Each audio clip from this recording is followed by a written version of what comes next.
दोस्तों नमस्कार। भू कानून की लड़ाई क्यों इतने लंबे समय से लड़ी जा रही थी, उसका एक सटीक एग्जाम्पल आप देखिएगा कि उत्तराखंड में भू कानून क्यों जरूरी है। क्यों बाहर से आकर, उत्तराखंड से बाहर से आकर लोग यहाँ बस जाते हैं, कभी नगर निगम की ज़मीनों पर कब्जा कर लेते हैं, उसके बाद सारे सर्टिफिकेट भी उनको बन जाते हैं और हर विभाग से उन्हें एनओसी भी मिल जाती है और कुछ साल बाद वो उत्तराखंड के नेता भी बन जाते हैं। सटीक एग्जाम्पल मैं आपको बताऊंगा क्योंकि ऐसा आरोप जो प्रवीण भारद्वाज जी डायरेक्ट लगा रहे हैं विद सबूतों के साथ, सब सर्टिफाइड कॉपी है, सत्यापित कॉपी है और इन्होंने इसकी बकायदा शिकायत भी की। भारद्वाज जी, काफ़ी लंबे समय से आप लड़ाई लड़ रहे हैं और एक बड़ा मुद्दा आपने उठाया है कि किस प्रकार से अर्जी फर्जी तरीके से लोग यहाँ पर चुनाव भी लड़ रहे हैं, सरकारी विभाग से उनको एनओसी भी प्राप्त हो रही है।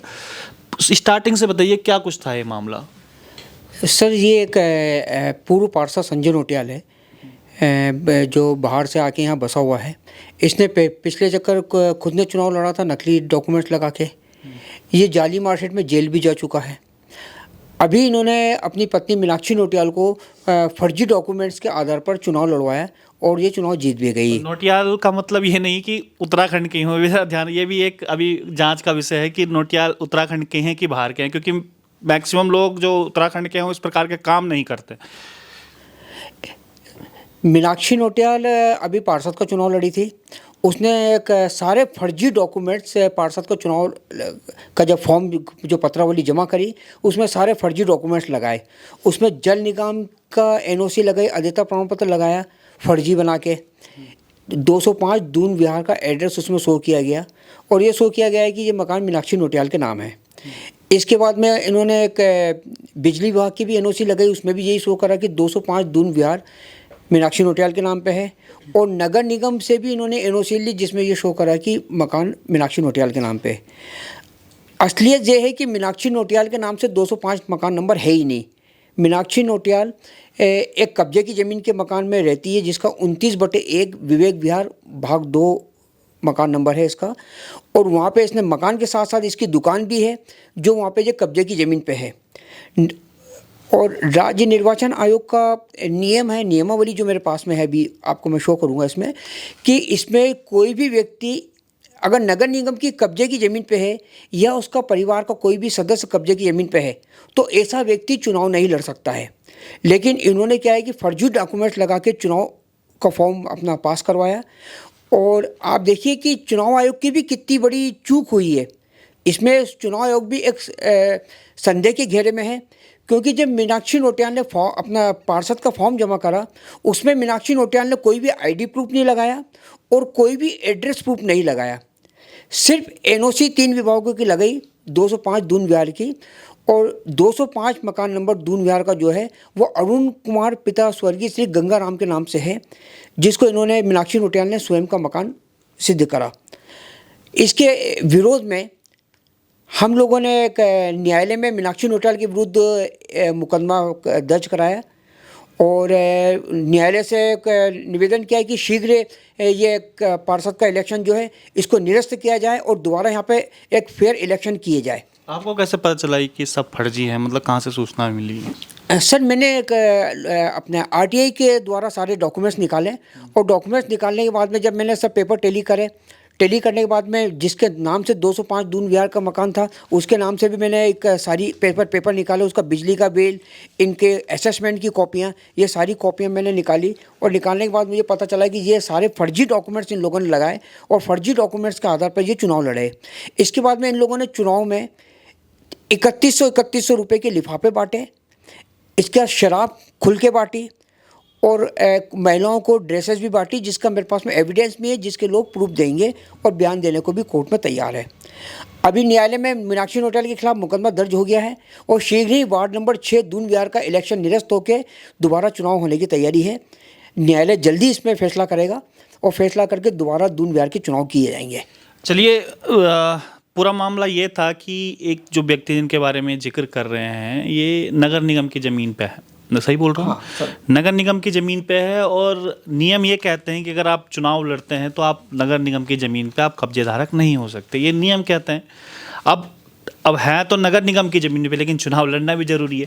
तो ये बता रहे हैं, जो आरोप भारद्वाज जी लगा रहे हैं, कि जो जो इन्होंने एनओसी ली है, चाहे वो नगर निगम से एनओसी ली है, चाहे उन्होंने बिजली विभाग से एनओसी ली है, चाहे वो जल निगम से उन्होंने एनओसी ली है, सारी की सारी एनओसी जो है वो फर्जी तरीके से लगाई गई। जब इसकी शिनाख्त आरटीआई में हुई तो पता चलता है कि जिस मकान की उन्होंने एनओसी लगाई हुई, वो मकान तो किसी और के नाम पे ही है।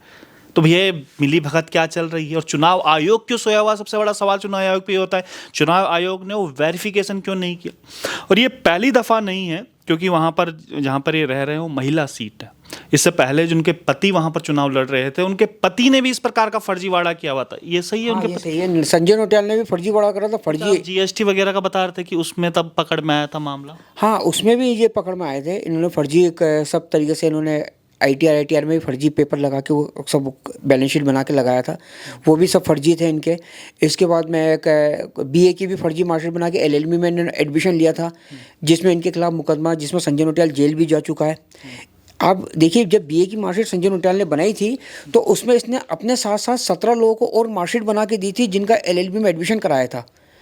और एक ये बहुत गंभीर जांच का विषय है, लेकिन हमारे यहाँ जो जांच कमेटी है वो जांच ठीक से नहीं करती है। पता नहीं किस दबाव में इन मुलजिमों को छोड़ देती है और ये लोग आज़ाद घूमते रहते हैं और अगला जुल्म करने के लिए ये लोग आगे तत्पर रहते हैं, क्योंकि इनको कानून का भय नहीं होता है, डर नहीं होता है किसी प्रकार का।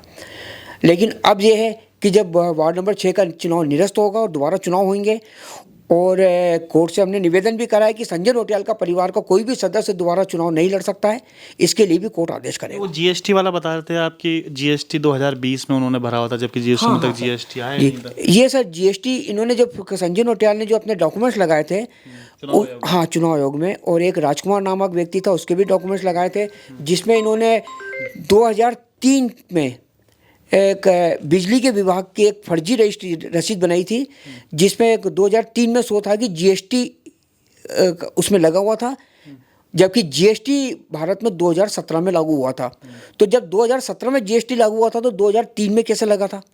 तो वो डॉक्यूमेंट्स भी हमने दिया, उसमें भी अभी तक कोई एफआईआर नहीं की पुलिस ने, क्योंकि पुलिस इनके मंत्रियों के दबाव में इन लोगों के विरुद्ध कोई कार्रवाई नहीं करती है, और इनके ऊपर गणेश जोशी का हाथ होने के कारण ये बचे हुए हैं। गणेश जोशी कौन, मंत्री? हाँ, गणेश जोशी जो अभी कैबिनेट मंत्री है, इस समय कैबिनेट मंत्री है, जिनका इनके ऊपर भरपूर हाथ है।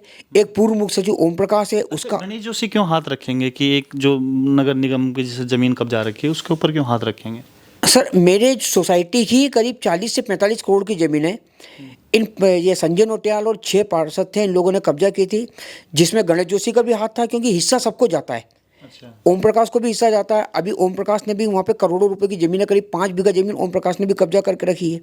ये जितने बड़े बड़े नेता हैं, आप सोचिए 40 से 50 करोड़ की जब ज़मीनें इन्होंने कब्जा की है, तो निश्चित है कि 50% मंत्री को जाएगा, 50% ये सब जो नीचे के नेता लोग हैं ये आपस में बांट के बंदर बांट करके खाएंगे। तो इसीलिए मंत्री इनको हमेशा बचाता है। और मेरे ख्याल से ये सारी एनओसी भी तुरंत बन जा रही है। हाँ, मंत्री के दबाव में ही अधिकारी लोग ये नहीं देख रहे कि वो जिस पद पे बैठे हैं गलत उपयोग कर रहे हैं, अपने पद का दुरुपयोग कर रहे हैं, और दुरुपयोग करके फर्जी एनओसी बना के दे रहे हैं।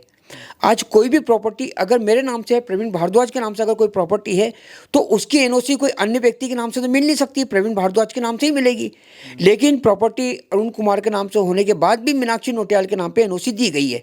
तो ये सारा फर्जीवाड़ा हुआ है, जिसका हमने अभी कोर्ट में सारे सबूत पेश करे, और जल्दी से जल्दी इसका नामांकन पार्षद का जो पद है ये निरस्त होगा और दोबारा चुनाव कराए जाएंगे। चलिए, अगर जांच एजेंसी शुरुआत में ही एक्शन उठा लेती, जिस समय उनके जो पति थे, पार्षद थे, उसके जब इन्होंने शिकायत की थी कि भाई ये फर्जी तरीके से चुनाव आयोग में डॉक्यूमेंट हुए थे, शायद उस समय कोई एक्शन हुआ था तो ये नौबत ही नहीं आती, ये फर्जी नहीं बोलते। कहते हैं कि एक गलती छुपाने के लिए आदमी 10 गलतियाँ और करता है, यही सारी वो गलतियाँ हैं, आप देख लीजिएगा, क्योंकि सत्य सत्य होता है और झूठ झूठ होता है। तो इसलिए हम कहते हैं कि उत्तराखंड में क्यों भू कानून जरूरी। अगर भू कानून होता तो शायद इस प्रकार से फर्जी एनओसी जो ये दी जा रही है उस पर थोड़ी रोक लगती, इस प्रकार की ज़मीनें नहीं कब्जाई जाती, जिस प्रकार से कोई भी मुंह उठाकर कहीं से भी आ जाता है, सरकारी ज़मीन देखता है और उस पर कब्जा धारक बन जाता है। नियम बने हुए हैं कि कब्जा धारक चुनाव नहीं लड़ेंगे, लेकिन उसके बाद भी वो हमारे जननेता बन जाते हैं। न जाने कितने जननेता आप लोगों के बीच में ही हैं जो इस प्रकार के फर्जी एनओसी लगाकर, फर्जी सर्टिफिकेट लगाकर आज जन नेता बने हुए हैं। और खुद सोचिएगा वो जन नेता किस प्रकार से जन सेवा कर पाएंगे, ये अपने आप में बहुत बड़ा सवाल है। तो उम्मीद करते हैं भारद्वाज जी कि जल्दी से जल्दी वो हो पाएगा। और कुछ मैसेज देना चाहेंगे क्या कुछ? बस मैं यही जनता को भी कहना चाहूँगा कि आप इनके फर्जीवाड़े से बचें। अधिकारियों को भी एक संदेश देना चाहूँगा कि आप अपनी नौकरी करना चाहते हैं तो इस प्रकार के कोई भी सर्टिफिकेट फर्जी तरीके इशू ना करें, अन्यथा आगे चल के न्यायालय के सामने सिर्फ आपको अकेले खड़े होना पड़ेगा, कोई भी मंत्री, कोई भी नेता आपके साथ में खड़े नहीं होगा। तो बस यही कह के मैं अपनी बात। चलिए, उम्मीद करते हैं कि जल्द से जल्द अगर ये फर्जीवाड़ा हुआ है इसके अंदर, क्योंकि डॉक्यूमेंट साफ साफ बोल रहे हैं, क्योंकि कहते हैं कि जो पन्ना होता है, जो लिखे हुए शब्द उसमें होते हैं, वो कभी झूठे नहीं होते। तो ये सारे के सारे विद प्रूफ, विद सत्यापित, सर्टिफाइड ये सब चीज़ें हैं। अब देखते हैं कि चुनाव आयोग इसमें क्या कुछ कार्रवाई करता है या माननीय न्यायालय से क्या कुछ इस समय न्याय मिल पाएगा। तब तक के लिए बने रहिएगा विजय पथ न्यूज़ पर। बहुत बहुत धन्यवाद।